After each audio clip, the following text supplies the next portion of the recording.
Hello everyone, welcome to What If Issei Was Locked in Tomb and Was the Scorpion Emperor Part 5. Chapter 35. After training with Drake, Issei called up Kaneko and Kuroka to come to the tent. They arrived within 5 minutes and they started their senjutsu training. Issei had done much better than before, thanks in part of Kuroka's advice on clearing his mind and focusing. The rating game and the results really helped Issei out with his issues. Issei could now focus on his Kai and expanded, using it to locate people now. Kuroka had forced him to hammer it down constantly, not allowing him to learn anything new. She was a very strict teacher, but the kisses she would give him when he did it right made it all worth it. As such, it was now 6 in the evening. Issei was in his room, putting on pants for once and just a plain black t-shirt. He didn't do much with his hair, as he didn't like putting product in there, so he went with his natural messy style. He left his bedroom and Akeno was already waiting at the door. Issei's eyes widened at the sight. Akeno wasn't one to wear makeup much, including lipstick. This time was no exception. She was always beautiful though. Long black hair and violet eyes. Enormous breasts. A wonderful voice, but for some reason, she looked even more beautiful. Her long hair wasn't tied in her normal ponytail allowed to just flow freely on her back. She was wearing purple and white dress that had some sort of flora pattern on it. It wasn't really flowers, but the way it flowed together in colors looked floral. The dress actually didn't show as much cleavage as the school uniform showed. The dress did, however, show much of her legs, only coming maybe mid-thigh. Oh how good those thighs looked. She also wore a necklace in the shape of a large heart that was hollow in the middle, so only a frame of a heart. Beautiful, Issei muttered. This brought Akeno to blush deeply. You look handsome yourself. She said quietly. Issei walked over to her and kissed her cheek before taking her left hand in his right hand. Thank you, shall we? He asked and she nodded. The other members looked on in jealousy as Issei was taken away for a date, his first date, well at least it is to them. His first date was with Artemis. They walked in silence down the street, arriving at the train station. Issei had not told Akeno about where they were going, keeping it a surprise. They boarded the train that arrived, with the destination on the train's monitor for Tokyo.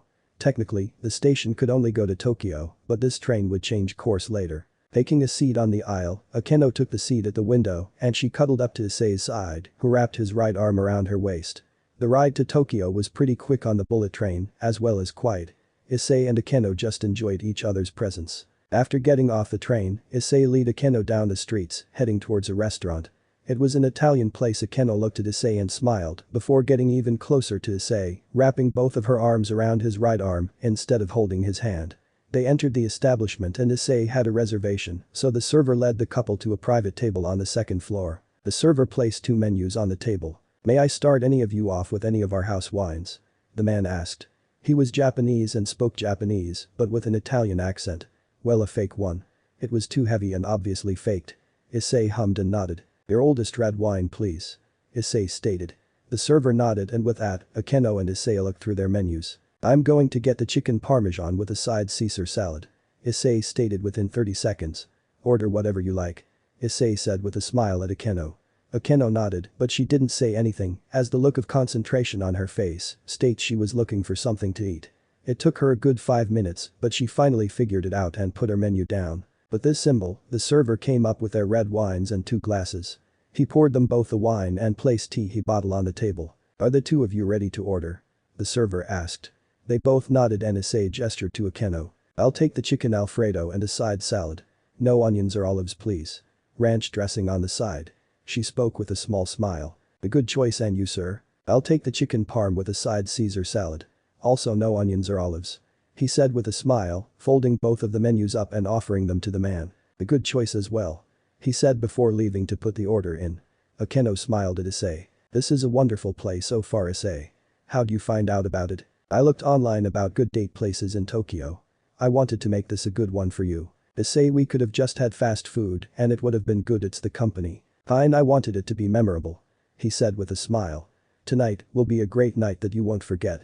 I promise. Akeno blushed and stared down at the tablecloth. She's just like a normal girl when flustered. She's not teasing me, she's so cute.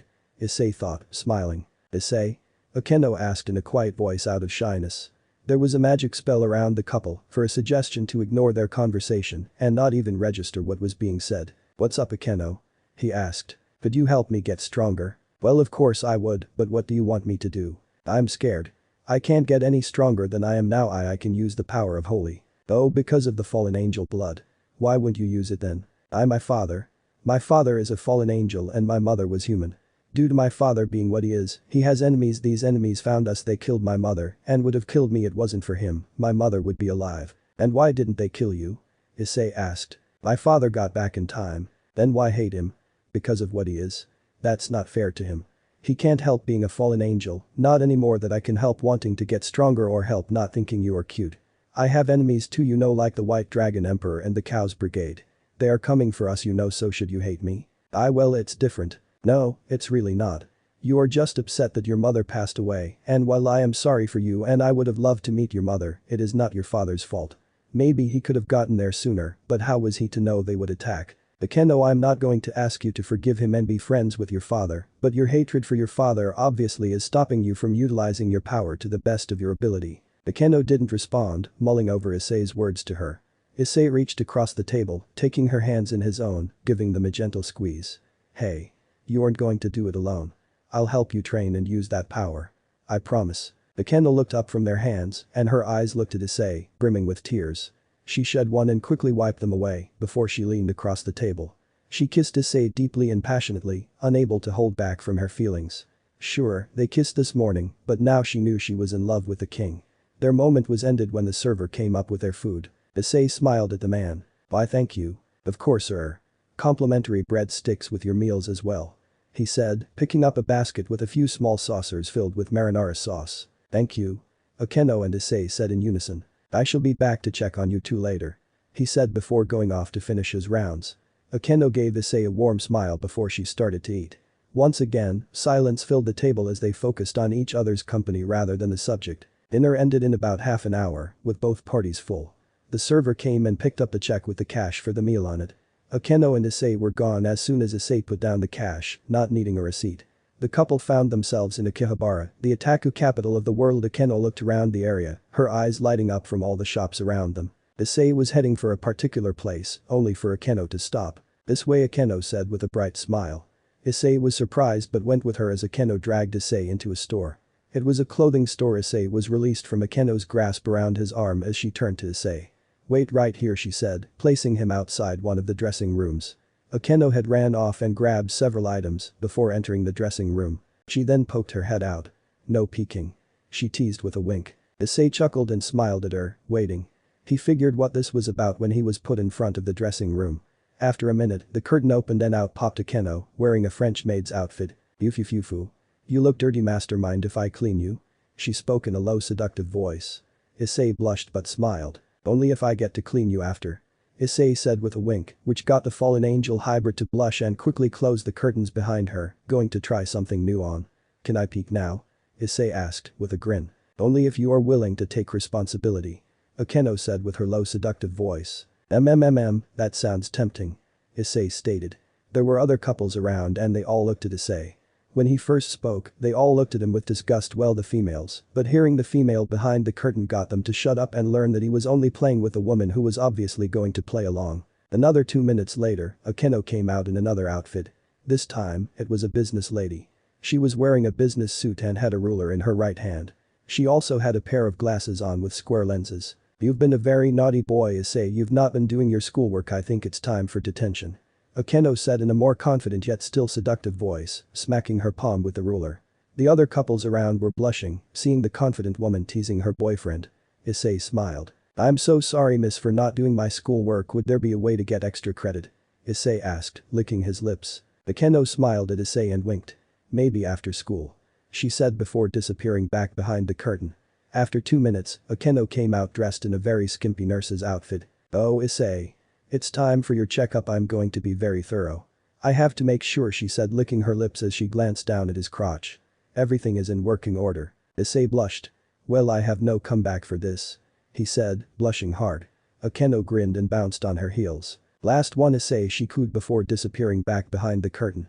Issei blushed but smiled. He was having fun. 5 minutes later, Akeno came back out.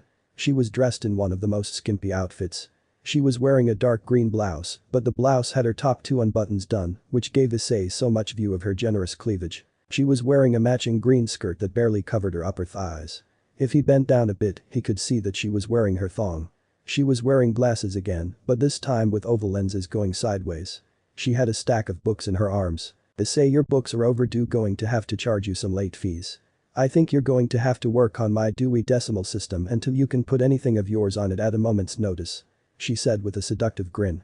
Issei just stared at her, unable to say anything before he smiled. "You are so beautiful," Issei replied after a good 20 seconds of staring at her. Akeno was caught off guard and she immediately blushed heavily. The other couples nearby smiled at that. "So cute," said one. Akeno blushed and went back into the dressing room. Issei smiled as she exited another 3 minutes dressed in her normal clothes. "Okay, let's go," she said, still a big blush on her face as she took Issei's arm in her arms and between her chest, walking off with him by her side. It was late out, almost 10 in the evening. Issei smiled at her and kissed her cheek. "Come on. The last part of the date is ahead," Issei said. Akeno smiled. "Issei, can we just go to the park or something?"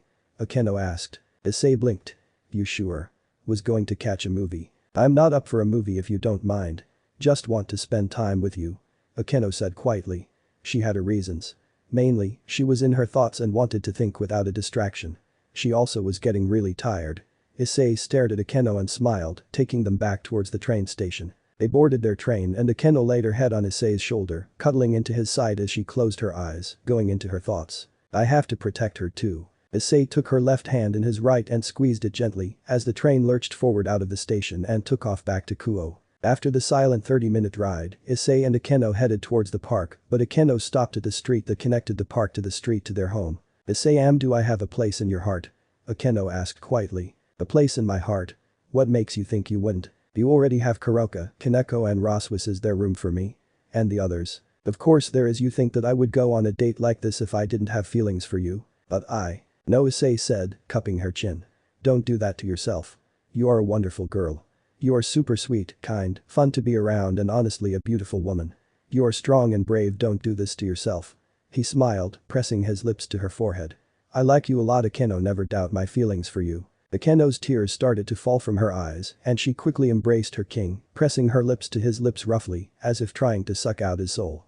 Akeno released the lip lock after a 30-minute searing kiss in which she buried her face into his chest. "I love you, Issei. I love you too." Chapter 36. Akeno had passed out against Issei's chest right after they confessed and shared a passionate kiss.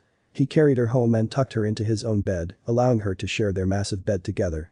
After the date, Akeno had always woken up and gave Issei a kiss, no longer staying on the sidelines like the others were.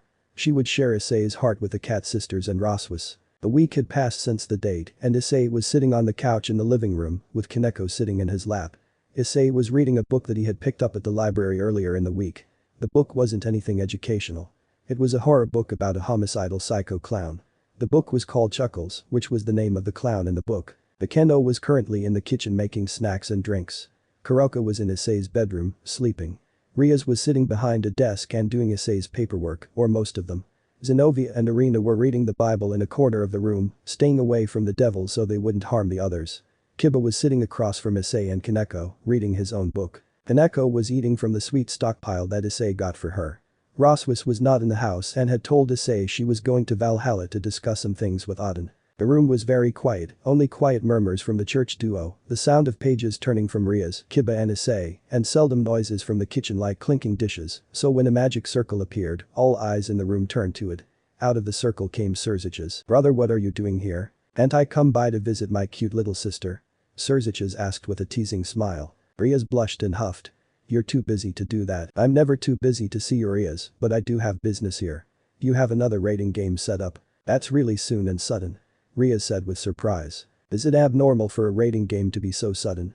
Issei piped up. When Surzich's appeared, he put his book down and wrapped both arms around Kaneko's waist. "Yes," Riaz stated. "But it's also not unheard of." "So who is our opponent?" "Idor Astareth," Surzich's stated. "I see. The brother of Ajuka?" Riaz asked and stated at the same time. "Distant brother, but yes," Surzich's said with a nod. "The rating game will be tonight. Apologies for the sudden drop, Issei.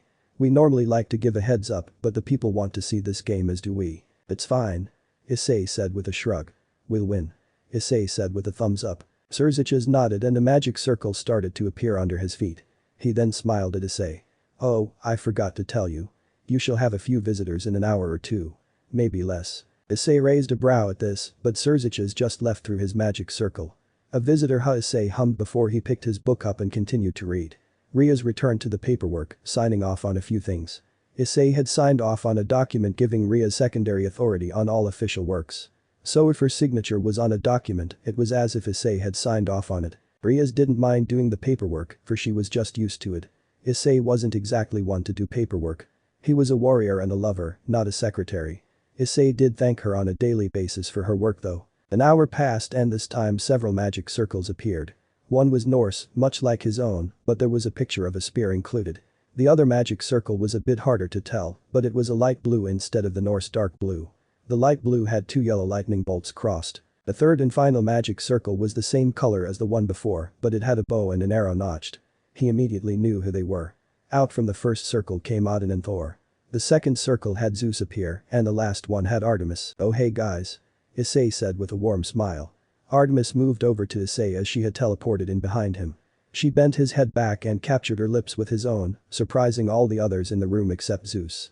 Issei smiled and placed his right hand on Artemis's cheek as he slowly made out with the goddess. After the intense half-a-minute lip lock, Artemis pulled away and pecked his forehead. "Hello, beast," Artemis said with a smirk. "Hey you?"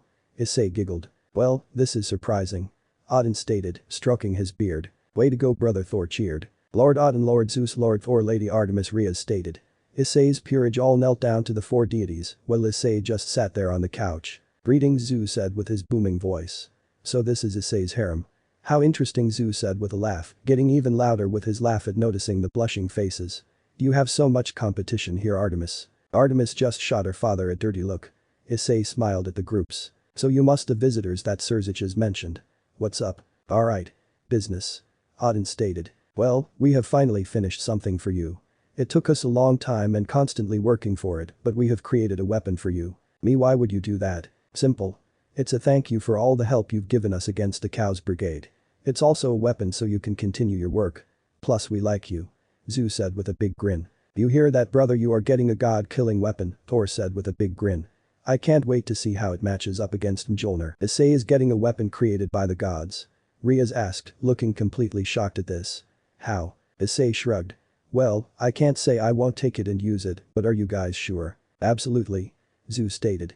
"Your friend Surziches also had a hand in making it. My brother, you guys must have something up your sleeves," Riaz stated, crossing her arms under her very large bust. "Well, you are correct," Zeus said with a frown. "Issei's going to be going up against the Cows Brigade, we all know this fact, and we wanted to give him a weapon to win, plus if our theories are correct. There are several gods working with the Cows Brigade or at least giving support on the sidelines. We don't know who, but we needed to prepare. This weapon will give Issei a chance to take them out should the need arise," Odin said, rubbing his beard. "As well as one other being or maybe a group," Thor said. "Another being or a group? Which is it?" Riaz asked. We are thinking Office might end up crossing paths with Issei, so this weapon would kill it, we assume." "Del Office, you're going to pit Issei against the Dragon God?" Riaz demanded. "Are Issei against the Dragon God?" Odin, Zeus, Thor and Artemis all frowned in apology. We know it's not fair to him," Thor said quietly. "But he's the only one who can get it done, his skill, it's something no one accounts for." "We're really sorry," Zeus stated. "We're going to make up for this," Odin stated. "We just really have to rely on him." Issei shrugged. "It's fine. I've said before I'll do what I can to make this world a better place. I am going to be a Mayu one day if not a god. I will make this world better, and if I have to get my hands dirty, so be it." "We thank you," Odin stated. Riaz sighed. "I always knew that Issei's fate is going to be littered with hardships, but he'll move through it, we all will. Together," Riaz said, giving a smile to Issei. Issei smiled back. "I wouldn't have it any other way." Issei smiled. "Well, we shall give you the weapon now and be on our way. We have more work to do within our respective mythologies," Zeus stated. A magic circle appeared, his own, in front of Issei on the table. Rising from the circle came a black gauntlet. This gauntlet was straight black and there was a large indent where the back of the palm would be. It was as if something could be placed there. "We don't have a name for it, but this right here is a dragon god killing weapon. It's a mixture of the iron made out of your armor with the magic properties from Surziches, myself, Hades and Odin. We also combined the blood of Samuel, the dragon eater, with it. We aren't sure why, but the weapon seemed to have been given that indent, and no matter what Hephaestus tried to do with it, he couldn't fix it. Sounds like the weapon had a mind of its own." Issei laughed a bit. "Perhaps," Odin stated. "The weapon also has a compartment along the wrist area. We included a spike and chain that can be shot out. Figured it could come in handy." "Well, thank you very much, I don't know what to say." You said enough. Now, we all shall take our leave. Artemis, want to say goodbye to your boyfriend? Zeus said with a teasing grin. Artemis blushed and glared at Zeus, but she went to Issei and once more kissed him. Their lip lock was passionate and intense as the goddess stroked both of Issei's cheeks while Issei did the same to her right cheek with his left hand. Their lip lock lasted another half a minute before Artemis gave Issei another peck on the forehead. See you later, beast. I'll try to stop by after the raiding game. Artemis said. With that, they all disappeared. Up in Olympus, Artemis stared at Zeus with a frown. Are you sure not telling him about Diodora was a good idea? It was Serzich's idea and I had to agree with him. Diodora cannot know that Issei is onto him. If he found out about the scorpion knowing his plans, he'd have called off. It's best Issei and the peerage are left in the dark. The raiding game came around and Graphia's magic circle appeared. Issei stepped into it with his peerage and with that they were teleported away. They arrived in a large barren field with floating temples. Riaz looked around confused. This doesn't feel right. Akeno stated, her holy lightning starting to form. She and Issei had trained during the week after the date and she started to use it on the second day. Issei clenched his fists and looked around, only for magic circles to start appearing in midair. They just kept appearing, over and over.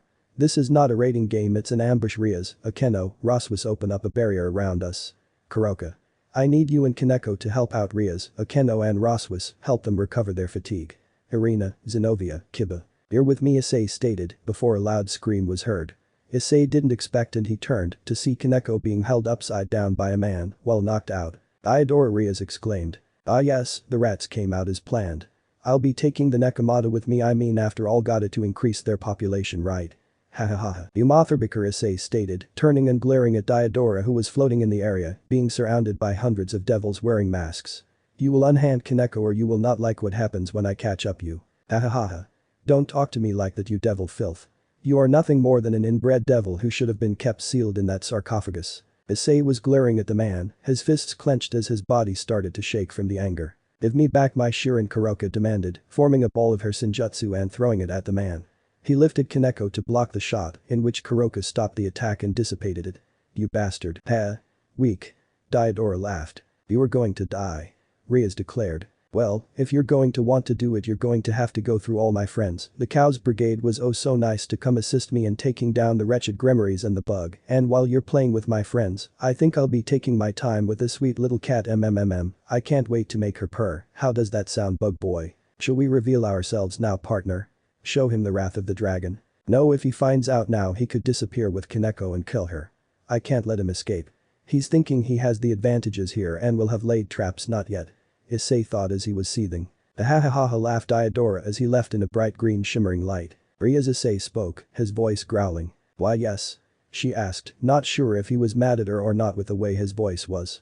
She was just surprised. No survivors. Issei declared as a black light surrounded Issei before it flashed. Issei was now in his armor. A full breastplate, a gauntlet on his left hand while his right hand was free. It would be where the boosted gear was, but he wasn't going to summon it.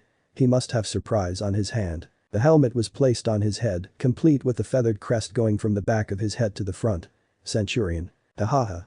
Allow me to step in, my boy. Spoke Odin's voice, who appeared next to Issei. Odin?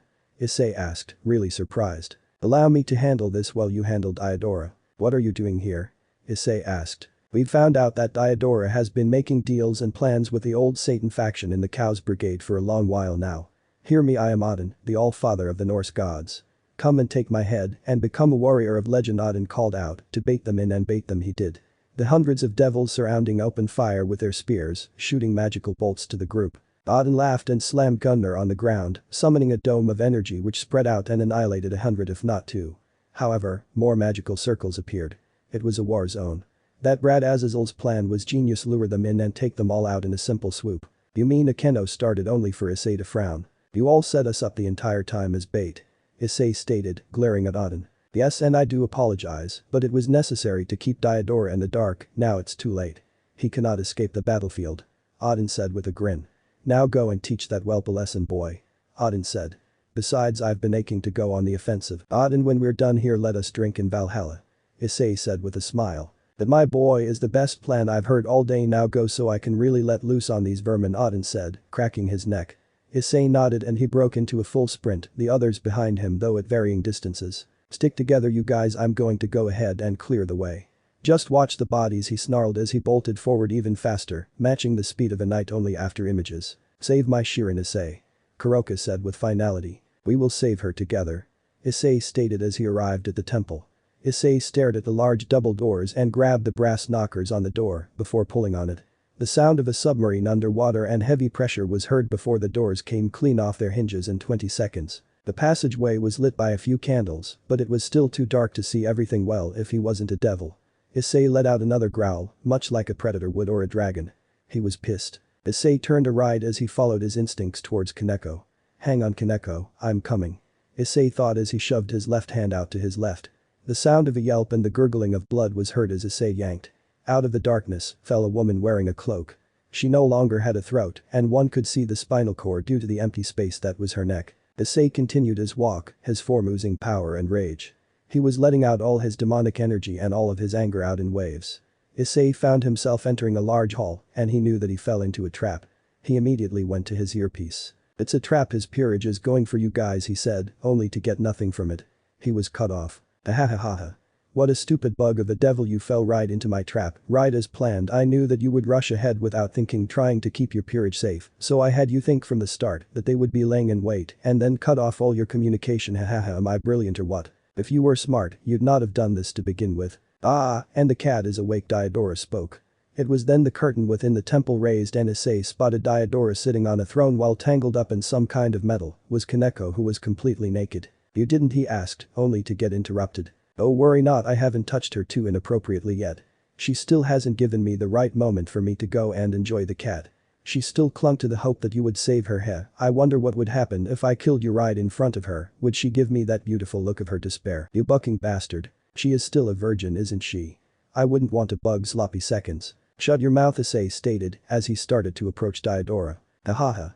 Someone angered the little boo, Diodora taunted, only to be interrupted by a punch right to his gut by Issei before being grabbed by his hair and tossed across the room. You lumbering oaf, how dare you? I am a high-ranking devil and you are nothing by vermin. How can a pure man like me lose to a reincarnated savage like you? I won't stand for it. Diodora exclaimed as Issei walked slowly towards the devil boy. Diodora started to fire devil magic at Issei, but his armor just deflected or absorbed the shots. Issei was glaring at the fallen devil. I am going to take great pleasure in disemboweling you. Issei growled, flexing his dagger-like claws on his gauntlet. Partner. Shall we show him now not to mess with a dragon? He doesn't deserve to see your power, he's nothing. Issei said coldly. Not words, Drake, but the situation. Damn you devil, you think you're all that? I'll show you are nothing, Diodora stated, immediately swallowing a capsule.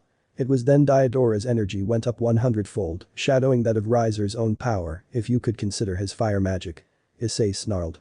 That's right, office bestowed upon me her snake. Diodora summoned a large magic circle and shot hundreds of bolts at Issei. Issei started sidestepping, twisting and dodging them all, showing off his agility as he glared down Diodora. I'm going to tear that snake out of you as I tear your intestines. Nobody touches my family. Family? You have no family, you were alone ever since the Romans took you from them. A lonely bug, hahaha, Diodora stated before his eyes went wide as Issei bolted forward and aimed his punch towards his face.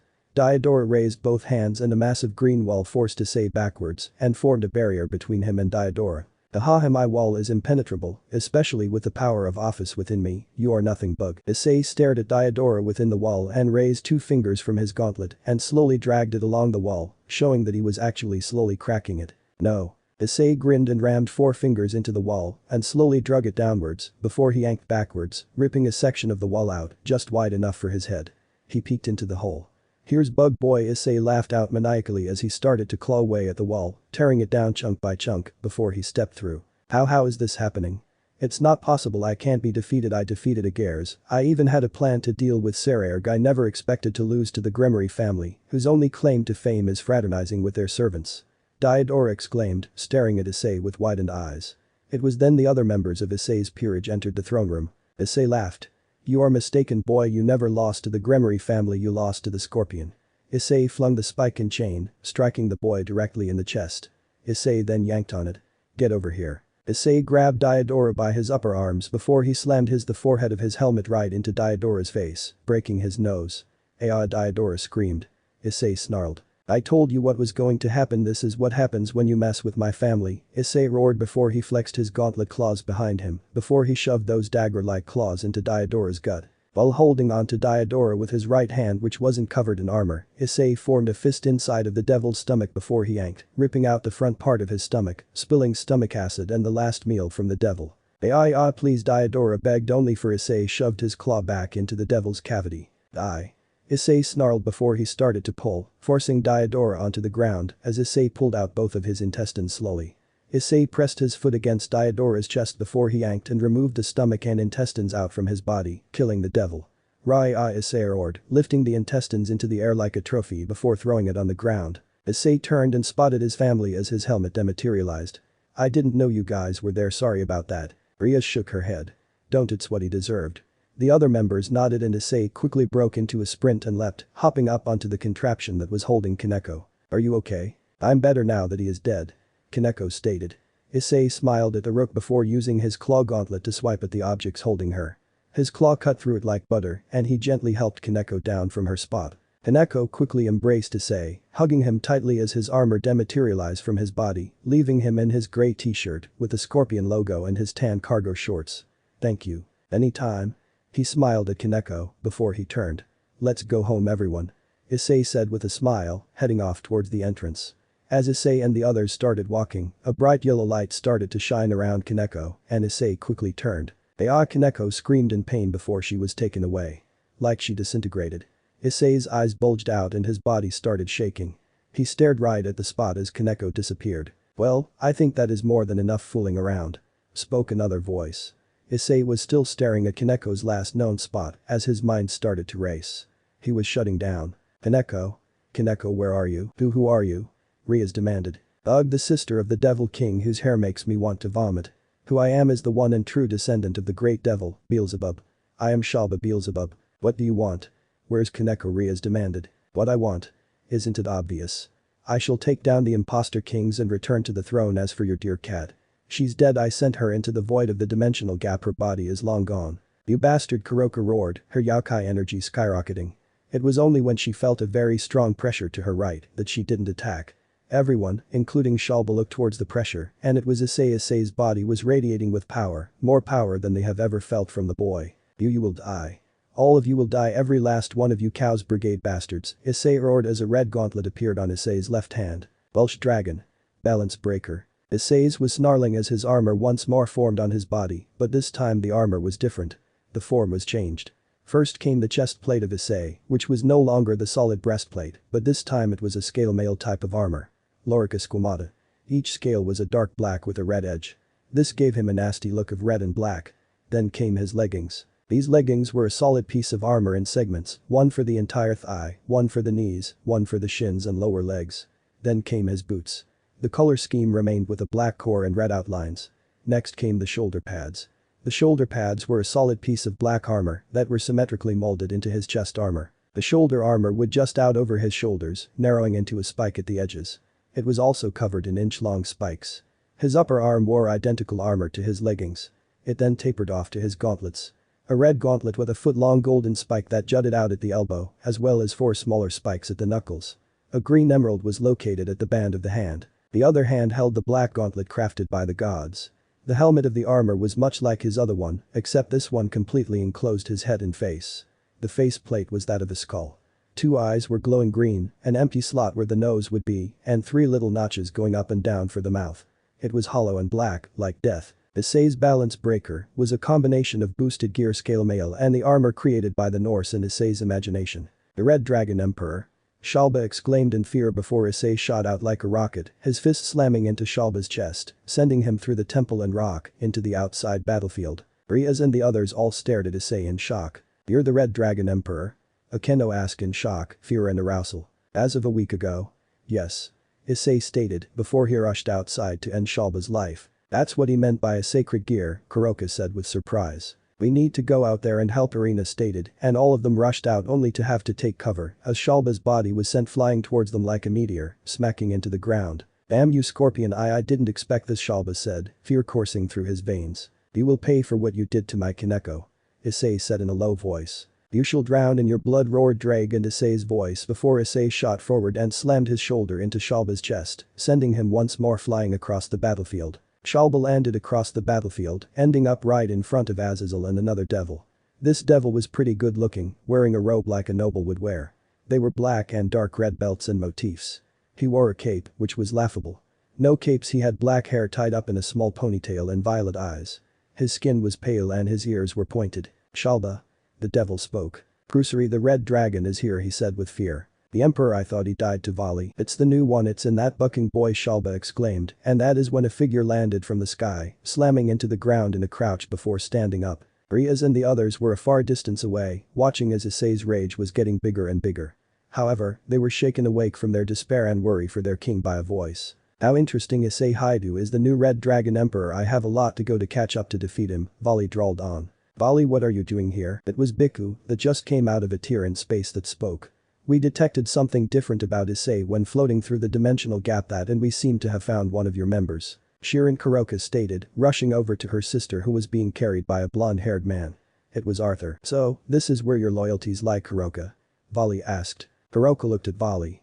"I've chosen my sister, that's where my loyalties have always lied," she stated, getting on T defensive now that Volley seemed to be scolding her. "Relax, I have no interest in coming after you," Volley stated. "Especially if it means bringing his wrath down upon me. He still wants to kill you," Ria said, crossing her arms as Shirin was being cuddled by Kuroka. "I figured as much, perhaps this will lessen his hatred of me," Volley said with a shrug. "Either way, our fates are intertwined, we shall fight again someday." Azazel stared at Issei and started to laugh. "Ha ha ha ha ha ha, you are joking, the scorpion is now the red dragon emperor. Ha ha ha ha ha, oh this is too much, oh you assholes are dead now." Azazel laughed, backing away from the pair. Surziches was also here, staring at Issei in surprise. "Issei, is that you?" Surziches asked. "Yes, now then," Issei said with a very calm and cold voice. "It's time to rid the world of these pests." Issei shot forward and leapt into the air, slamming his right foot into Crusory's face and his black gauntlet into Shalba's face, sending them both flying. Issei formed his red dragon pilum and threw it, slamming it into Crusory's arm, removing it. He then threw 3 more, each one striking the other limbs of the devil, also removing the limbs and forcing him to sit on the stumps of his legs. What the buck did you do, Shalba?" the devil asked, only to be picked up by his robe and slammed over Issei's shoulder, into the ground, splattering the head and killing the devil. Issei turned to Shalba, who was getting up and trying to fly away. Issei had none of that. "Get over here," Issei roared out as the spike from his gauntlet shot out, ensnaring the spine of Shalba. Issei yanked and Shalba slammed into the ground and skidded to a halt in front of Issei, ending up on his knees before Issei from his tumbling. "Have mercy," Shalba claimed, coughing, only for Issei to snarl. "Sorry, all out of mercy," Issei exclaimed, only to start slashing with both gauntlets, slashing at Shalba's face and chest. Those dagger-like claws dug into Shalba's skin and tore out chunks. Each swipe tore more and more out of Shalba's head. Finally, Issei stopped swinging. There was nothing left except the back of the skull, a bit of brain matter from Shalba. Issei roared and punted Shalba's corpse away, before Issei let out another roar. "Issei, are you okay?" Surziches asked. Issei was about to answer when the scorpion spotted something.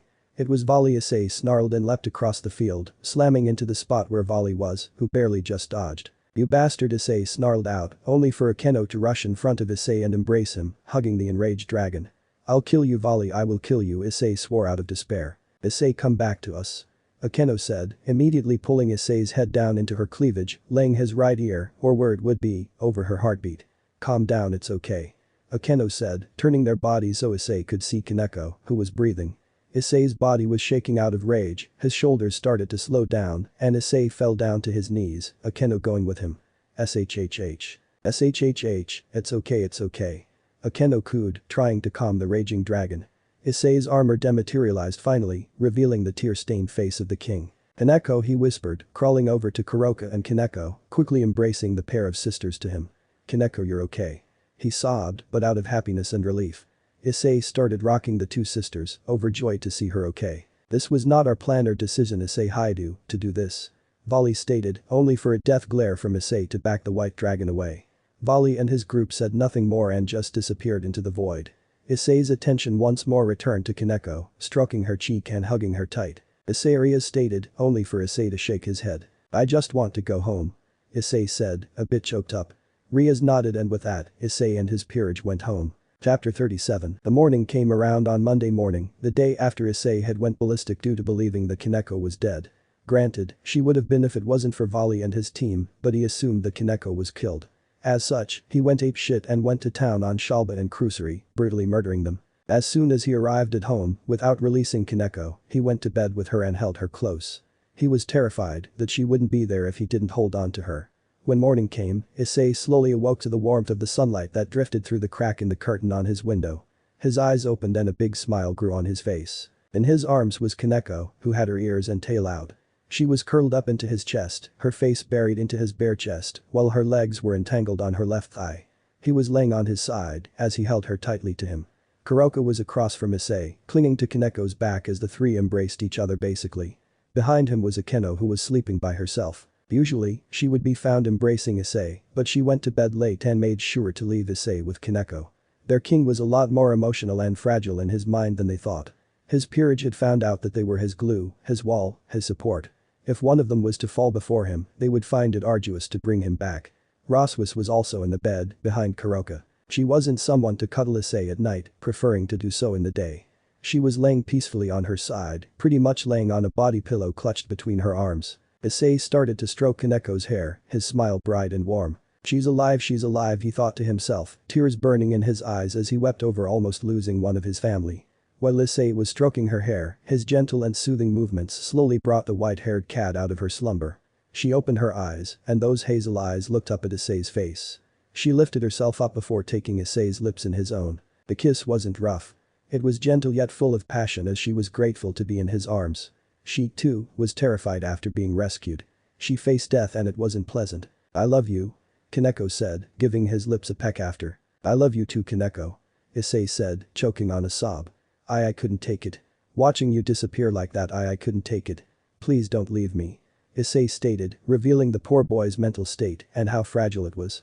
Kaneko once more entrapped Issei's lips with her own, this time giving him a much more passionate kiss as Issei continued to cry, holding her waist tightly. One by one, his other members started to awake, each of them being woken up by Issei's silent sobs and the voices of the two devils. They all stared at the scene before them, Issei crying as Kaneko held their king. One by one, each of them moved closer and tried to get a part of the embrace. Akeno was the first to embrace Issei and speak. "Issei, it's okay," she cooed, placing her chin on his right shoulder, rubbing up and down his right arm since his left was underneath him. Issei's crying slowed down pretty quick, but his body didn't stop shuddering. Kuroka was next as her tail would coil around Issei's right thigh, stroking up and down to calm him down. It wasn't a sexual act, but a sensual and calming act. The softness of her tail with the gentle strokes would give him a bit of a chill. "Issei, you won't lose us, you won't let it happen," Kuroka said from the other side of Kaneko, who kept her face against his chest, rubbing up and down his flesh. Roswis was sitting behind him, gently placing his head onto her thighs, stroking his hair. "You will get stronger and stronger to protect us, isn't that what you promised?" Roswis stated. She had told him before not to worry so much about them, that they could take care of themselves, but it's not what he needed to hear, and it wouldn't be a bad thing for him to protect them. "I wasn't there for her," he said, choking up. "I let my guard down, and she almost died on me. How can I protect you all? I'm not strong enough yet. Bad things happen. You can't prepare for everything," Kaneko stated, looking up from Issei's chest. "Please come back to us," Kaneko said, kissing his right pectoral. Issei once more shuddered and choked up, but he was trying his best to calm down. The girls continued to give him pets and rubs, trying to calm him down as he held Kaneko tightly to himself. It took them 10 minutes of silence and strokes, but eventually Issei calmed down and once more fell back asleep, seeming to have cried himself back into a nap. It was 2 hours later when Issei woke up again. The clock was reading 8 a.m. as Issei would normally wake up early in the morning like he did around 5:30 to 6:30. When he awoke, he found that the only person in his bed with him was Kaneko, who was wide awake, her eyes staring at him. She gave him a smile and kissed his chin. "We decided to let you sleep again, you needed it," Kaneko stated quietly as she looked up at him. "You okay?" Issei nodded. "Yeah, I'm fine. I'm good," Issei said, giving Kaneko a bright smile.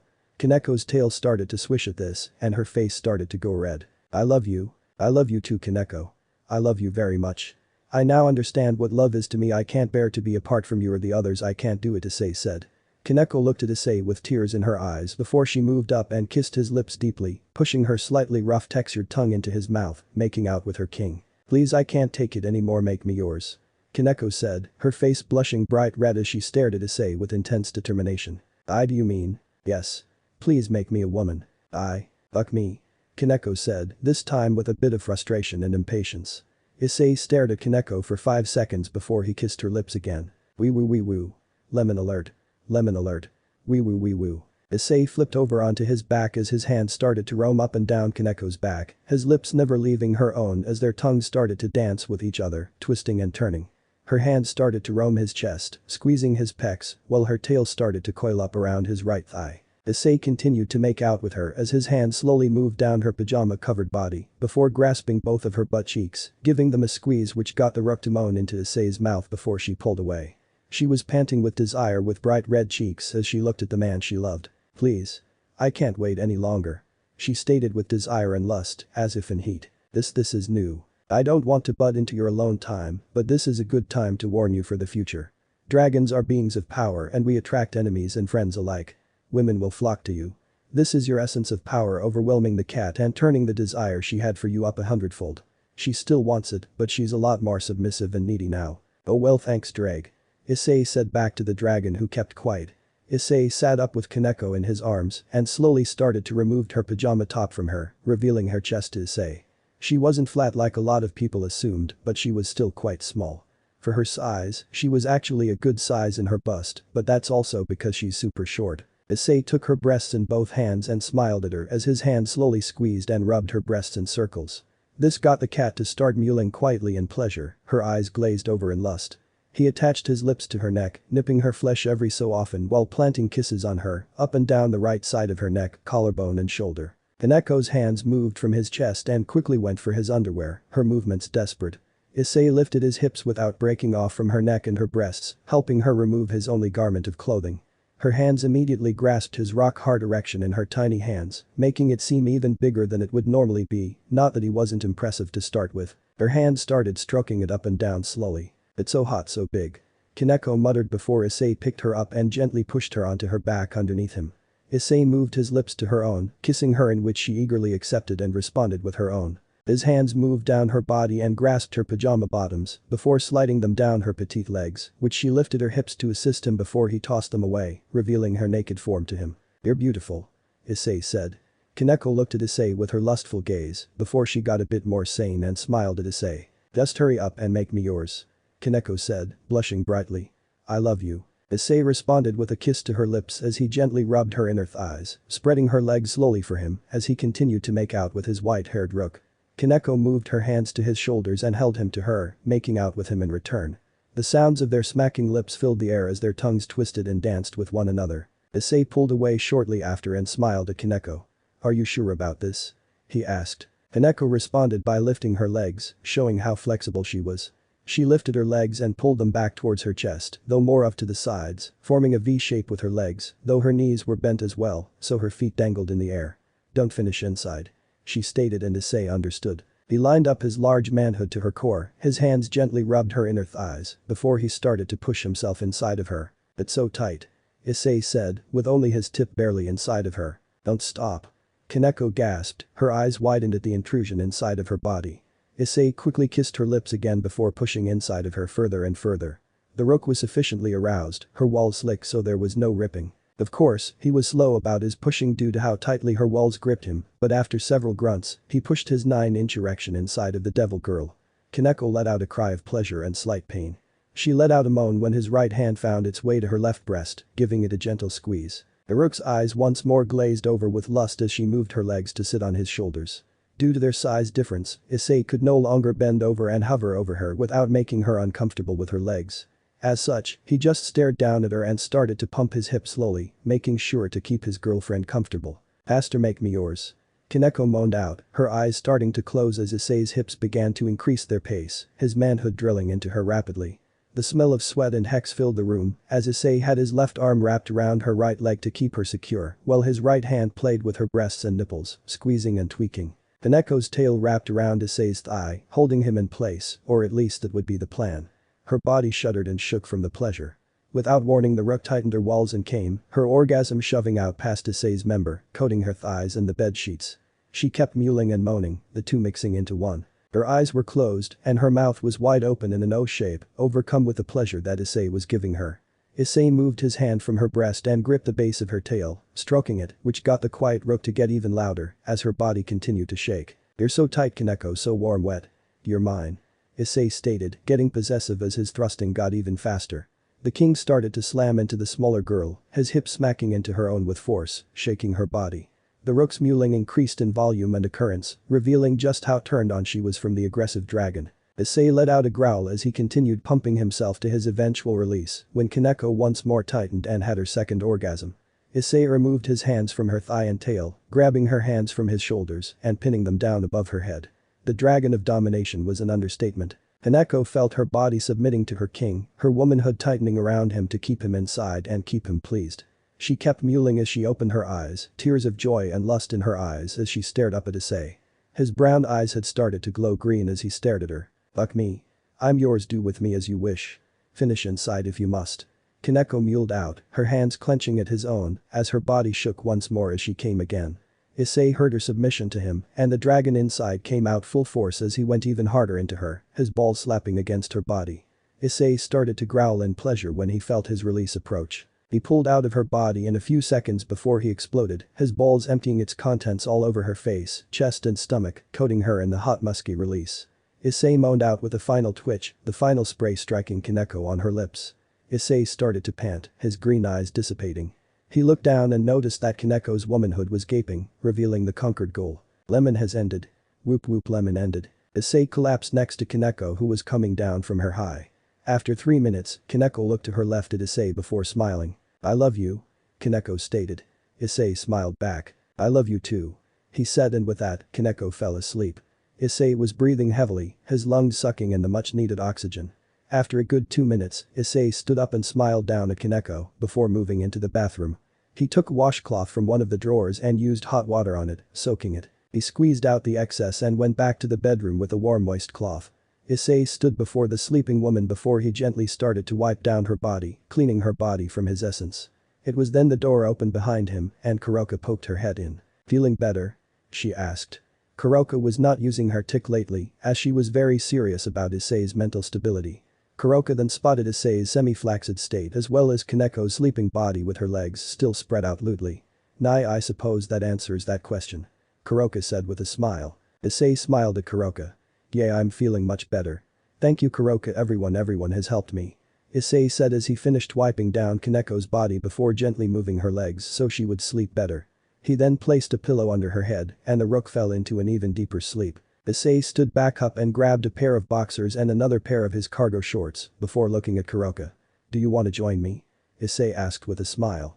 Kuroka smiled at Issei before shaking her head. "Nah, as much as I would love to, we need to hurry up and get downstairs. Everyone is down there including a few of the leaders of the mythologies and the 3 powers. We'll wake Kaneko when you are done with your shower," she said, giving a sorrowful smile. She'd love to take a shower with him. Issei nodded and with that, he disappeared into the bathroom and went to clean himself. About 15 minutes later, Issei and Kaneko walked downstairs. Kaneko was slightly stumbling with Issei, her legs still sore. Issei was wearing his tan cargo shorts and a white t-shirt with a Pantheon on it. "Olympus had a gift shop. I take it you are feeling better?" Akeno asked in a teasing tone with a knowing smile. "Of course, thank you Akeno. You all have helped," Issei said, only to turn to the others.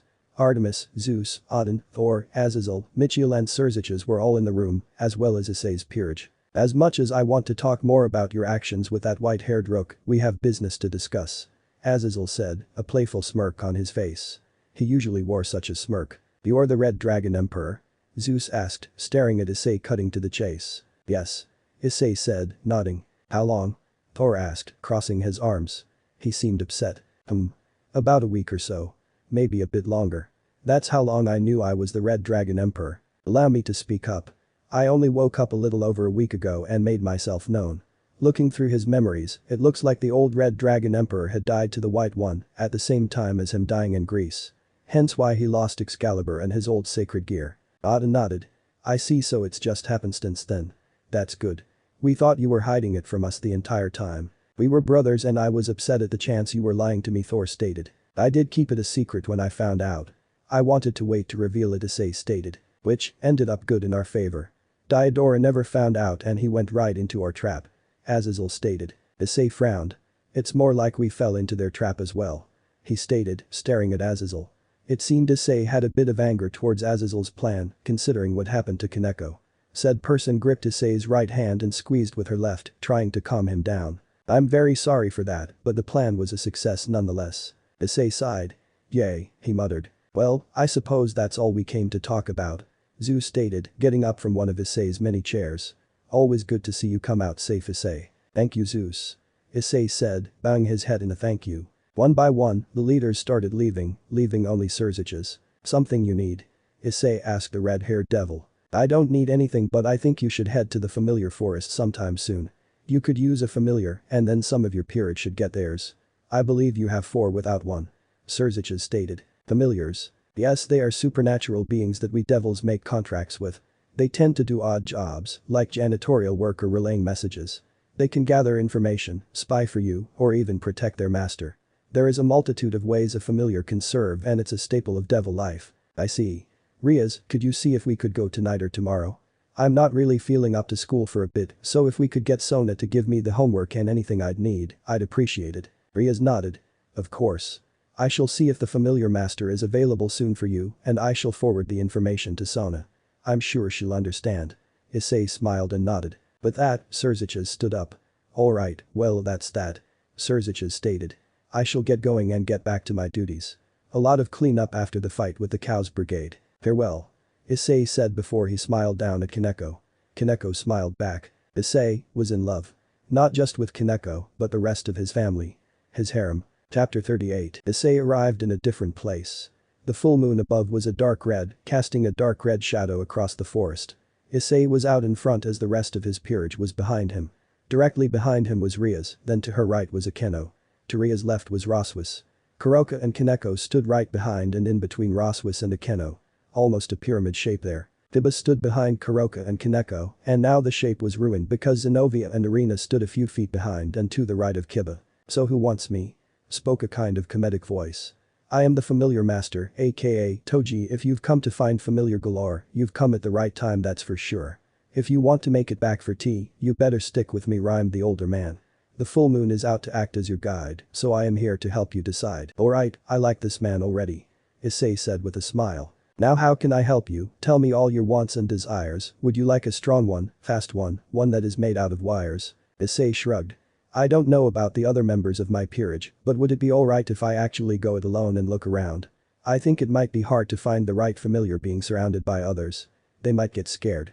Issei said, looking up at the man hopefully. Ah, the scorpion wants to do this alone, so I suppose I shall let him go to the familiar home. I shall escort your lovely friends. Just be careful around the bend, be careful out there, for there are very strong ones. If you lack the resolve you shall come undone, the familiar master stated to Issei. Now then, you lovely young devils, let's get going and not be like this daredevil. With that, Issei turned to his peerage. Well, I will be around. You all can talk to me with the earpiece if you wish. Riaz, please make sure that you all stick together and come home safe. You got it. Riaz said with a smile. Issei left the group and wandered into the forest. He would follow the path through the forest, well, one of many paths. The forest was well traveled and as such, there were many paths through it. Issei stayed along the path, looking around.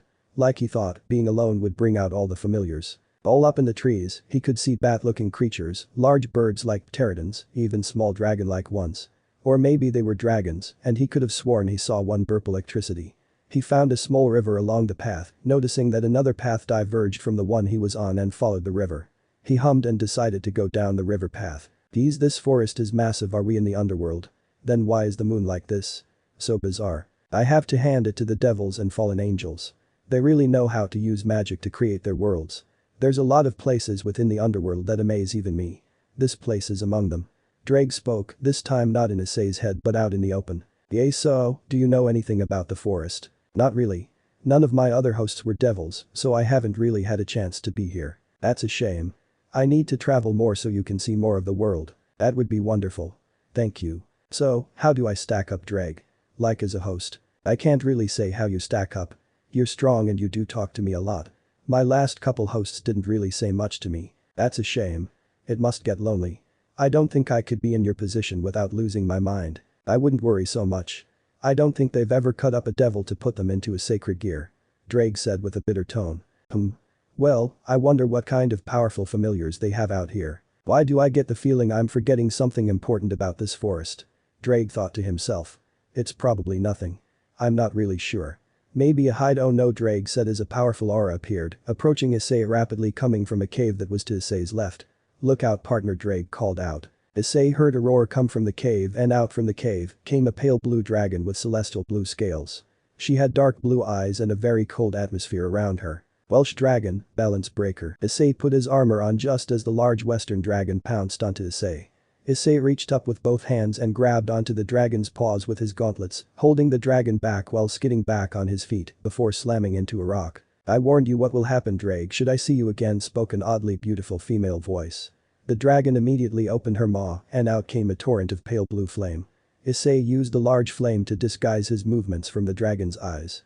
Issei rushed forward and slid with a soccer slide tackle.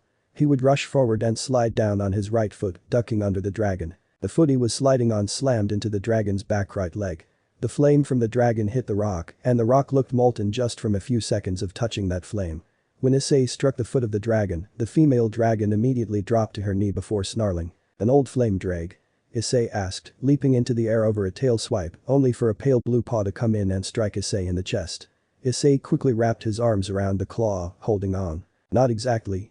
She's just some dragon who can't let go of a grudge for an accident." The dragon's eyes grew wider with rage, lifting her paw with Issei on it and slammed it towards the ground. Issei used his hands and swung himself to the other side of the paw, dodging the ground before slamming both of his feet into the dragon's chin. "I think you made her madder," Issei exclaimed, leaping away to get some distance. "I knew I was forgetting something about the forest. Sorry, partner. Looks like Tiamat is your problem now." "Tiamat, that name sounds familiar," Issei said, dodging another round of flame. "She's one of the Dragon Kings and was the strongest one of them all. I had borrowed one of her treasures for my battle against Albion, but when I died, the treasure was destroyed and scattered." "Okay, what was it? Destroyed or scattered?"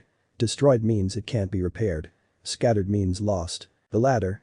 It's possible to repair it, but you'd have to find all the pieces. None of my other hosts could find them." "Interesting. Well, it looks like I'm going to have to kill this damn Dragon King if she doesn't stop trying to kill me." The dragon stopped her attack and hissed.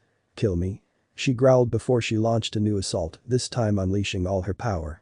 Her aura formed a crater under her feet while the flames in her maw grew ever hotter. The muscles in her body flexed and she shot forward, slamming her head into Issei's chest, sending him flying into the hillside. "You've done it now.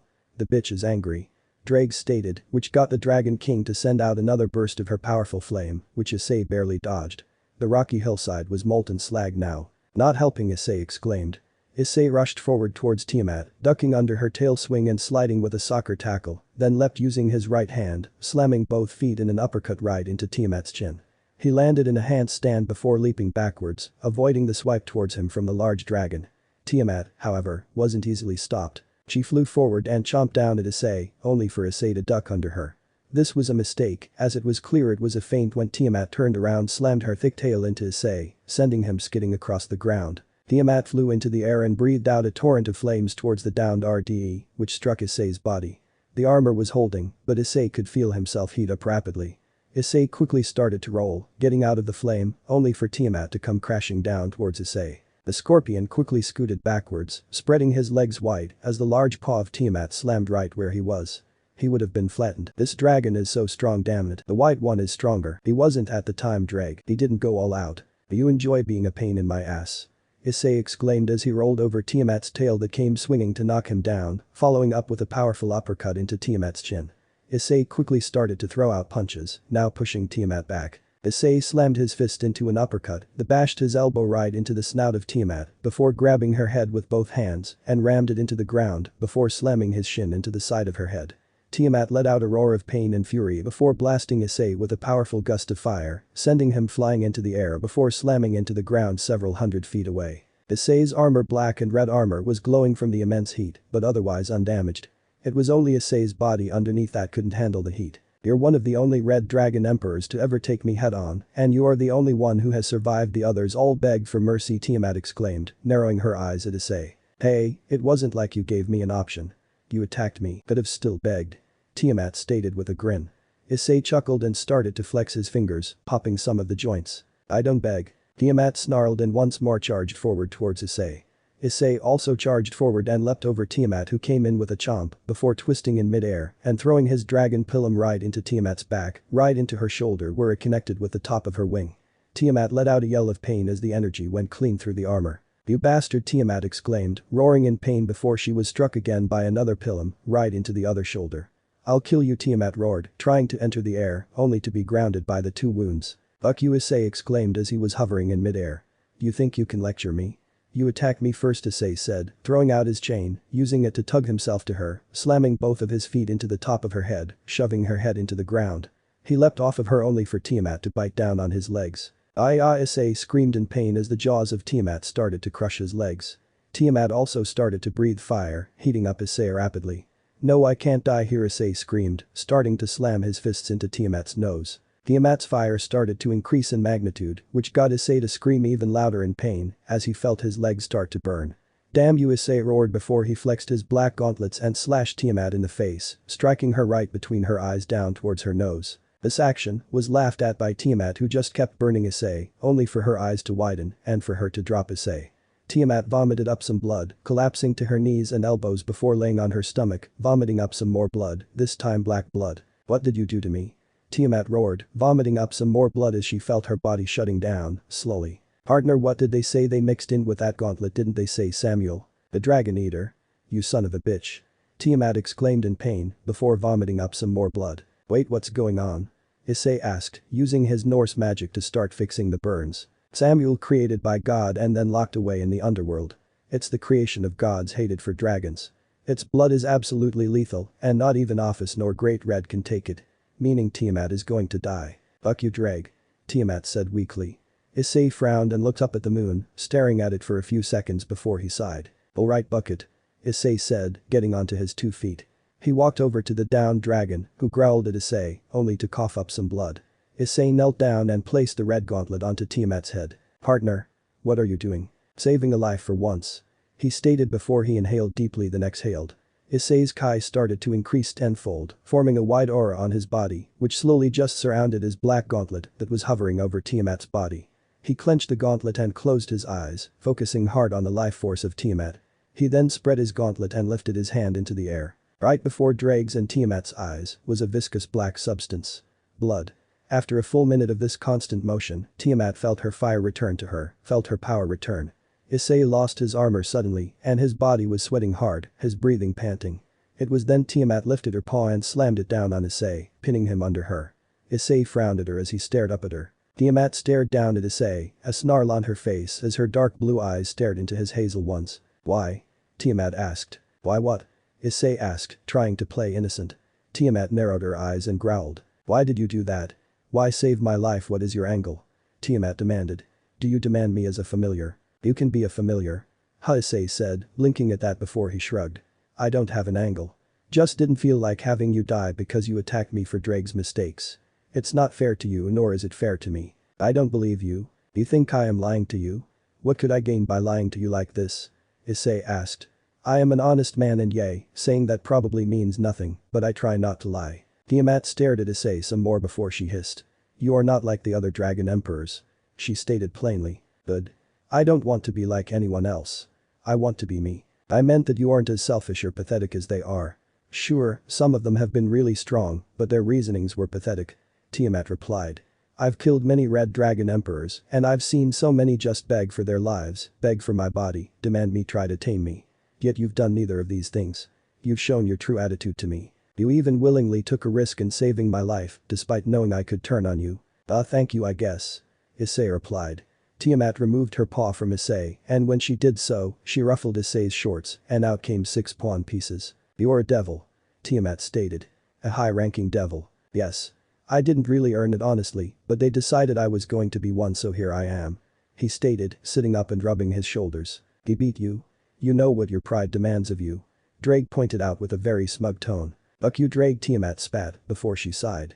She stared down at the pawn pieces for a full 30 seconds before she grabbed them with her tongue, swallowing them. Issei's eyes widened at this and went even wider when he felt his resonance with her. You should count yourself lucky, boy, you have gained a Dragon King as a peerage member. Chapter 39. Issei stared blankly at Tiamat, who had just swallowed his evil pieces. He then looked down at Drake. You mind explaining what the buck is going on here, Drake? It's a dragon's pride. We pride ourselves on being the strongest species in the universe, and if we are defeated we show our submission. Drake said smugly. Tiamat was glaring at the boosted gear hand, as if trying to burn Drake with her fury. You beat me, boy, so now you have me as a peerage member. I don't really think that's what it means to show submission, Issei said blankly. And isn't it supposed to be my choice for who to have in my peerage? Tiamat growled and moved forward, her large head with her razor-sharp fangs snarling at him. Do you have some sort of problem with me as one of your peerage? Tiamat asked dangerously. Oh no, of course not. Nothing like having a pissed-off dragon who hates her king. Oh, what could go wrong? Issei asked with a heavy sarcastic tone. I don't like your tone. Tiamat stated plainly. My tone? Shove it. You started this with me and you still are going to harass me? Screw you. Issei said, moving close to Tiamat and glaring right into her eyes. Tiamat glared back at Issei before she withered under his smoldering gaze, backing down. She huffed. Whatever. She muttered. Issei sighed and shook his head. Well, guess you're stuck with me then. He said with another shake of his head. Let's get going. Issei started to leave down the path, hoping to hook back up with the others. After 5 steps he stopped.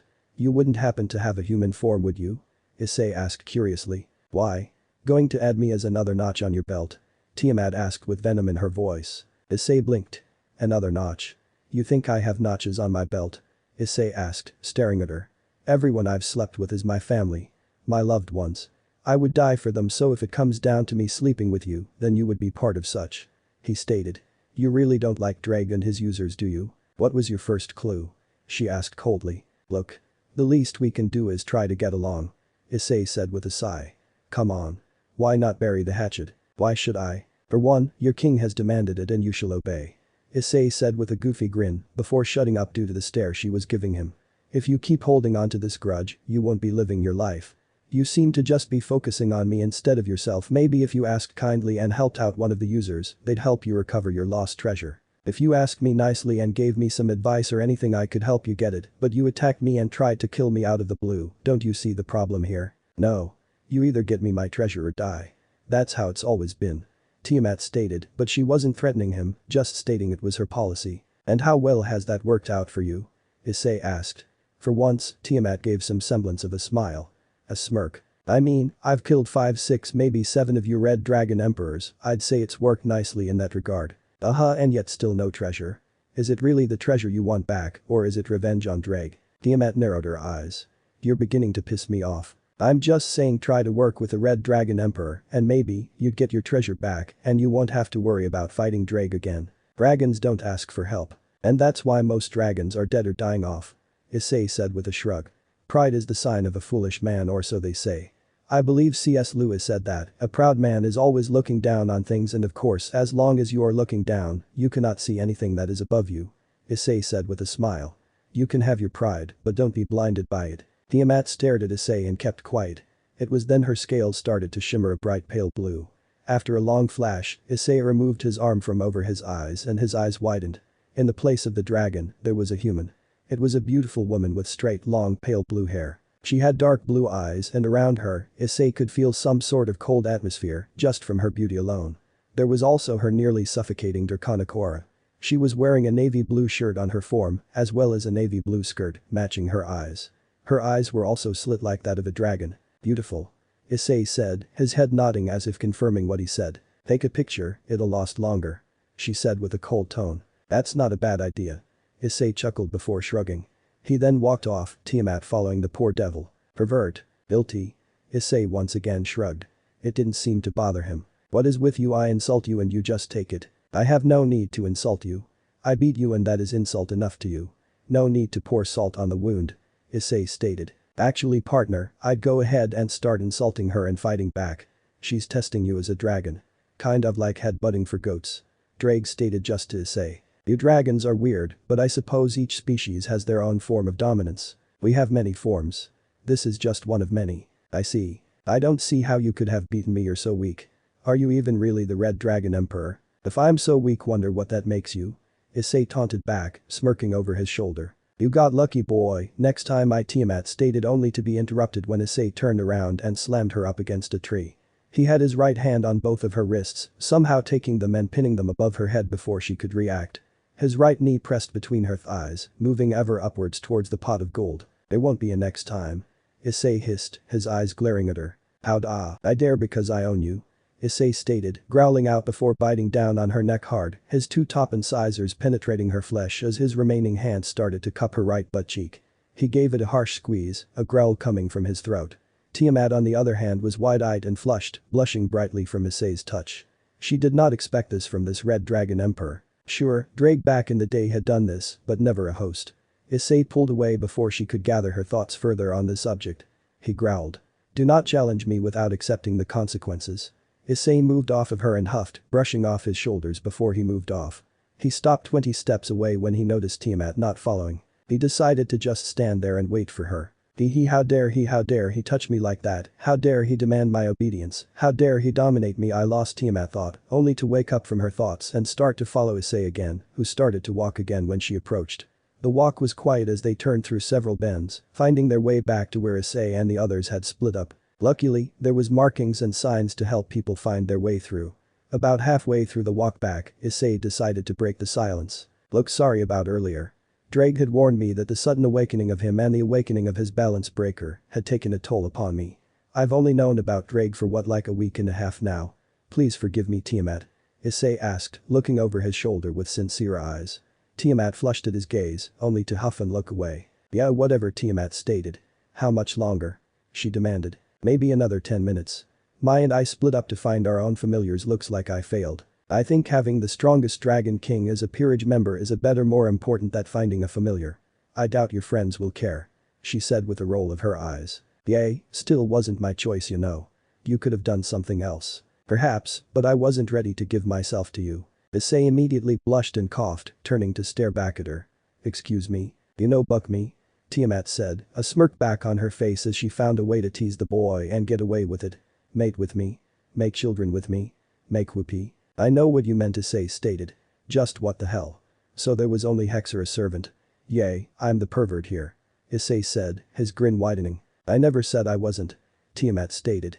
We don't have this human morality like you seem to do. Issei huffed.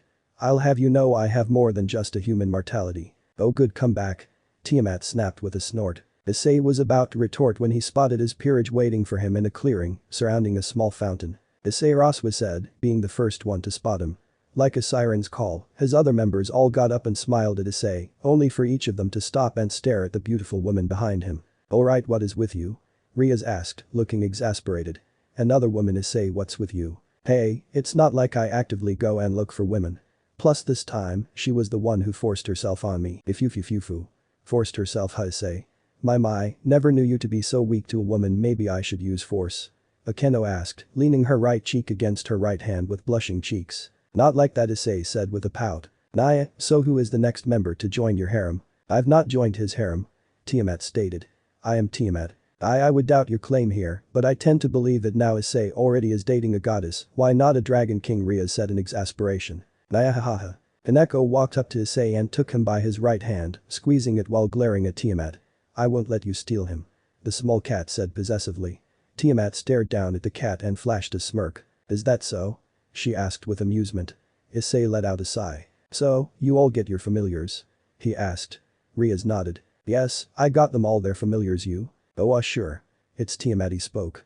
Tiamat sent Issei a death glare. No, he has not gotten a familiar. He decided to fight me instead. Tiamat with a smirk. I seem to recall someone wanting to kill the Red Dragon Emperor. Issei deadpanned. If you want to say that to feel better about yourself, go ahead. Tiamat said and Issei just let out a loud sigh. Alright, so let's go home. I'm tired of today already. Issei said with a sigh. I bet I know why, Kuroka said with amusement. Shut up. Issei said before Riaz opened up a magic circle underneath them all, and with that, they went back home. Issei collapsed face first on his bed as he went upstairs immediately. He let out a yell into his below, starting to thrash around like a child who didn't get his way. Now it's not that bad. She's not trying to kill you at least. It's so tiring dealing with them all, so tiring having to be a devil. I just want to eat, sleep, drink and repeat. I'm so tired of all this fighting and everyone trying to kill me. I'd say that it comes with the territory of the Red Dragon Emperor, but you've been through his longer than you've had me. Drake said with amusement. Can't be all bad though. I'm sure you've had good times. Issei sighed and flipped over onto his back. Yay, I've had good times. He said, speaking out loud. But all I've really ever known is violence, war and death. I was kidnapped, forced to be a gladiator, forced to kill to survive. Got trapped for thousands of years in a tomb, only to have to go back and fight some more. Sometimes in a gladiatorial arena. As much as I enjoy a good fight, this is a bit much. I don't envy you. I also enjoy a good fight, but I do enjoy having time to myself and being able to relax. Issei shifted on the bed. I hope I at least get some time to relax before the next inevitable crisis. As soon as Issei said this, there was a knock on his door. Hey Issei. Sona came by. Ria spoke. Oh come on. Issei muttered. Of course as soon as I say something. He then cleared his throat so Rias could hear him speak. Oh. What about? It's about the school trip for you second years. Looks like you, Kiba, Irina, Zenobia will be off to Kyoto. Oh? There's a trip. Cool, what's the issue though? Nothing. Just thought I'd let you know. Things have been hectic for everyone, so Sona decided to quickly put together the trip at the last minute as a way of relaxing everyone. Thank you Sona Citri, that's good to hear. I could use some relaxation. Riaz nodded. That's good to hear. Well, enjoy your bath and rest. Riaz said before walking away. Issei smiled. Yes finally, something good is going my way. Why do I get the feeling that something bad is going to happen on this trip knowing Issei's luck? Let me know in the comments below if you guys want the next part. Also check out my other video that has been shown and left. Thank you for watching. If you enjoyed this video please like and share this video. And have a fantastic day. Bye.